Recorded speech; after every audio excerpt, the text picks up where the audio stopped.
नमस्कार।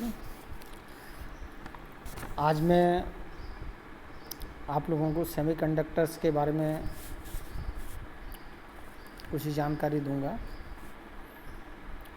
जैसे कि पिछले टर्म पे हम लोगों ने मैटर का क्लासिफिकेशन किया था, इसमें चालकता के आधार पे पदार्थ को चालक, कुचालक और अर्धचालक के रूप में विभाजित किया था।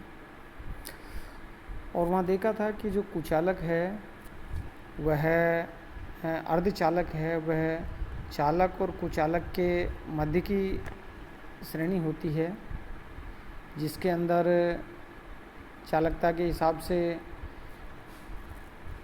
चालकों से कुछ चालकता कम होती है, तो अर्धचालकों के कुचालकों के कंपैरिजन में चालकता अधिक होती है। ये जो अर्धचालक होते हैं ये इलेक्ट्रॉनिक्स की दृष्टि से बहुत ही महत्वपूर्ण होते हैं और इन अर्धचालकों की स्टडी के लिए हम पहले इनको दो तरह से क्लासिफाई करते हैं। एक होता है इंट्रिंसिक सेमीकंडक्टर, जिसको नैज अर्धचालक कहते हैं, जबकि दूसरा होता है बाह्य अर्धचालक, जिसको एक्सट्रिंसिक सेमीकंडक्टर के नाम से जानते हैं। आज हम इंट्रिंसिक सेमीकंडक्टर की स्टडी करेंगे। इंट्रिंसिक सेमीकंडक्टर अर्थात नैज अर्धचालक शुद्ध अर्धचालक होते हैं और प्योर होते हैं। ये पदार्थ सामान्यतः आवर्त सारणी के चतुर्थ वर्ग के सदस्य होते हैं। वह इनकी संयोजकता 4 होती है।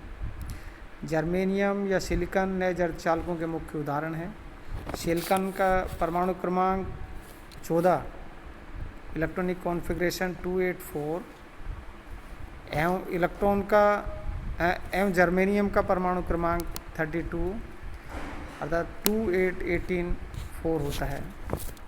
अर्थात दोनों के ही आउटर ऑर्बिट के अंदर 4 इलेक्ट्रॉन होते हैं।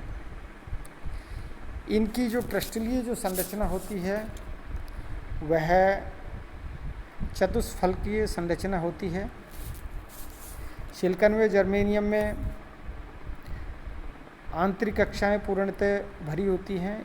इन कक्षाओं में उपस्थित इलेक्ट्रॉन नाभिक से दृढ़तापूर्वक बंधे रहते हैं, जबकि बाह्य कक्ष में उपस्थित 4 इलेक्ट्रॉन, जिन्हें संयोजकता इलेक्ट्रॉन कहते हैं, नाभिक से शिथिलताबद्ध होते हैं। अतः इलेक्ट्रॉन को स्थायी अवस्था में आने के लिए 4 इलेक्ट्रॉनों की आवश्यकता होती है। इन 4 इलेक्ट्रॉनों को प्राप्त करने के लिए प्रत्येक परमाणु के चारों इलेक्ट्रॉन निकटवर्ती 4 परमाणुओं के एक एक इलेक्ट्रॉन से साझेदारी करते हैं। इससे परमाणु का संयोजकता कक्ष पूर्ण हो जाता है।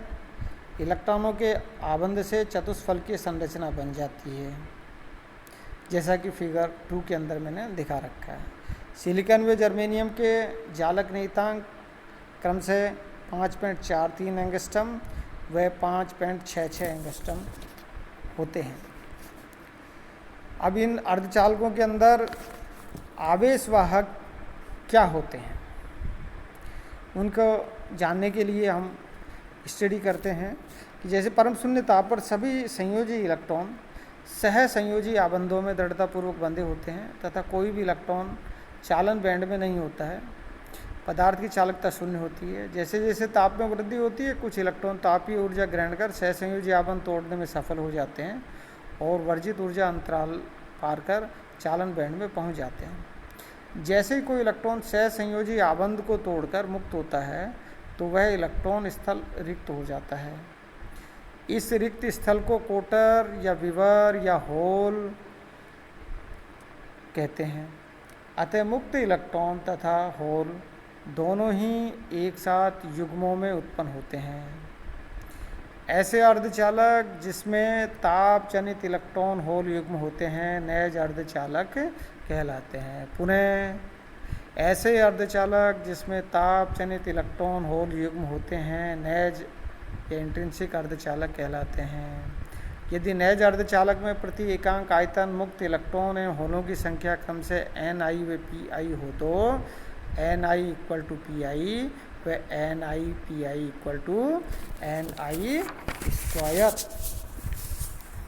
अब मैं नेक्स्ट टॉपिक पे चलता हूँ। तो इसमें आता है आवेश वाहकों की यादृच्छिक गति, random moment of charge carrier, अर्थात इसके अंदर जो चार्ज हैं किस तरह से गति करते हैं। तो इसको प्रदर्शित करने के लिए मैंने राइट हैंड साइड के अंदर ये फिगर बना रखा है। इस फिगर के अंदर यहाँ ए बी सी और डी ये होल और इलेक्ट्रॉन की पोजीशन को यह इसके अंदर प्रदर्शित किया गया है। कैसे होती हैं इसको समझने के लिए हम अपन इस तरह देख सकते हैं कि माना तापीय ऊर्जा के कारण स्थल ए से एक इलेक्ट्रॉन मुक्त होकर चालन बैंड में संक्रमण करता है, अर्थात वो फ्री हो जाता है। इससे स्थल ए पर एक होल उत्पन्न हो जाता है। अत्यल्प तापीय ऊर्जा के कारण किसी निकटवर्ती परमाणु से संयोजकता इलेक्ट्रॉन स्थल बी सह संयोजी आबंध तोड़कर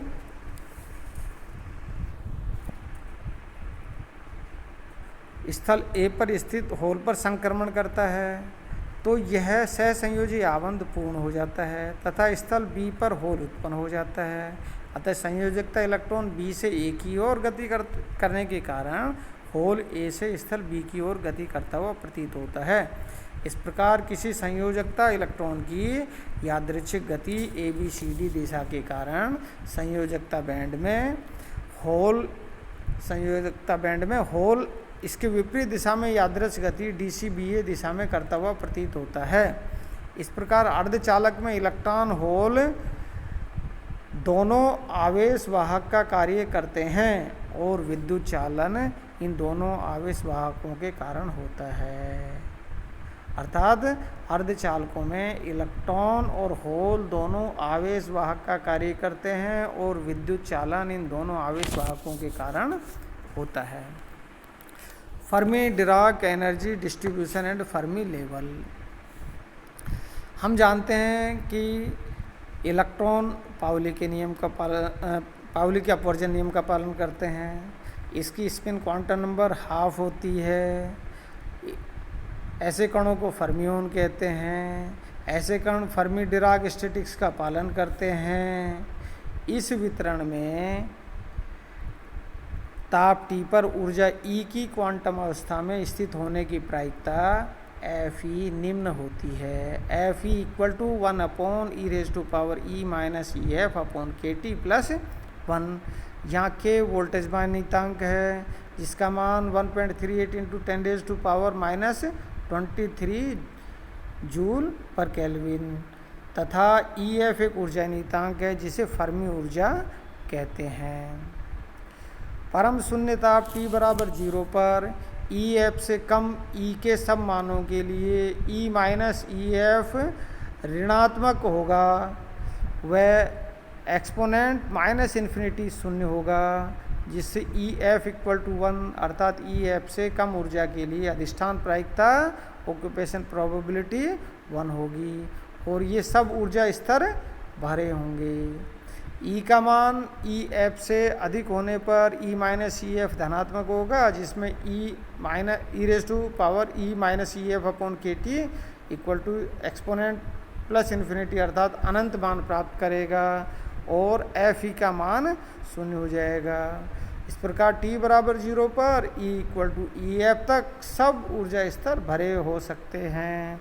वह EF से अधिक ऊर्जा के स्तर रिक्त होंगे।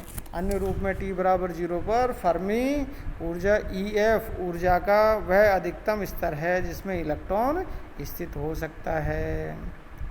जैसा फिगर के अंदर मैंने दिखा रखा है, दो अलग अलग ये ऑक्यूपेशन प्रोबेबिलिटी टेम्परेचर के साथ में वो दिखा रखा है, एनर्जी के साथ में दिखा रखा है। एक टेम्परेचर T बराबर 0 पर है, दूसरा सेकंड वाला T ग्रेटर देन 0 पर है। अन्य तापों पर E इक्वल टू EF होने पर E minus EF equal to 0, जिससे Fe इक्वल टू 1/e⁻0 plus 1 that is equal to half. अर्थात परम शून्य से अधिक ताप सब तापों पर वह ऊर्जा स्तर जहां अधिष्ठान प्रायिकता ऑक्यूपेशन प्रोबेबिलिटी हाफ होती है फर्मी ऊर्जा स्तर या फर्मी एनर्जी लेवल कहलाती है। अर्थात परम शून्य से अधिक सब तापों पर वह ऊर्जा स्तर जहां ऑक्यूपेशन प्रोबेबिलिटी हाफ होती है फर्मी ऊर्जा स्तर कहलाती है। अब मैं अपना जो नेक्स्ट टॉपिक है वो लेता हूँ, नेज अर्धचालकों में फर्मी स्तर की स्थिति, position of Fermi level in intrinsic semiconductor.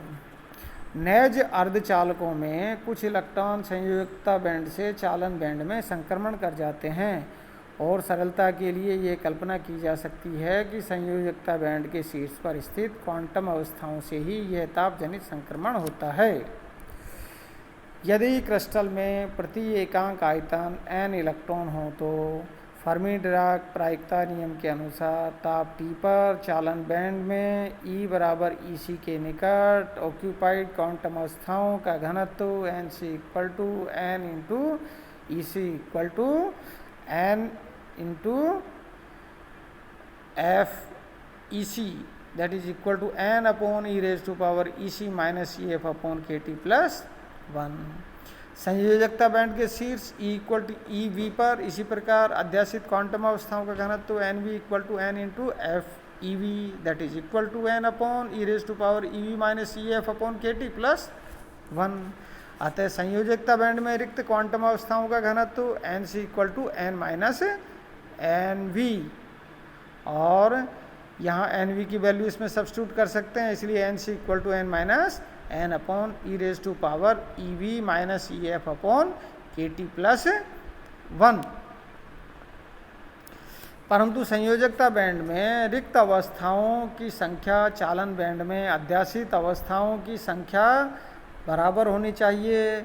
अतः N upon E raise to power EC minus EF upon KT plus 1 equal to N minus N upon E raise to power EV minus EF upon KT plus 1। कुछ mathematical calculation करते हैं, उससे अपने पास result आएगा 1 equal to exponent EV plus EC minus 2EF upon KT। दोनों तरफ log लेने पर log 1 equal to EV plus EC minus 2EF upon KT, परंतु लोग 1 इक्वल टू 0 होता है, इसलिए EV plus EC minus 2EF equal to 0 या EF equal to EV plus EC by 2। अर्थात फर्मी स्तर संयोजकता बैंड के उच्चतम स्तर EV व चालन बैंड के निम्नतम स्तर EC के मध्य स्थित होता है, जैसा कि राइट हैंड साइड में चित्र के अंदर EF को EV और EC के मध्य में दिखाया गया है। आज के लिए इतना ही बहुत है। बहुत बहुत धन्यवाद।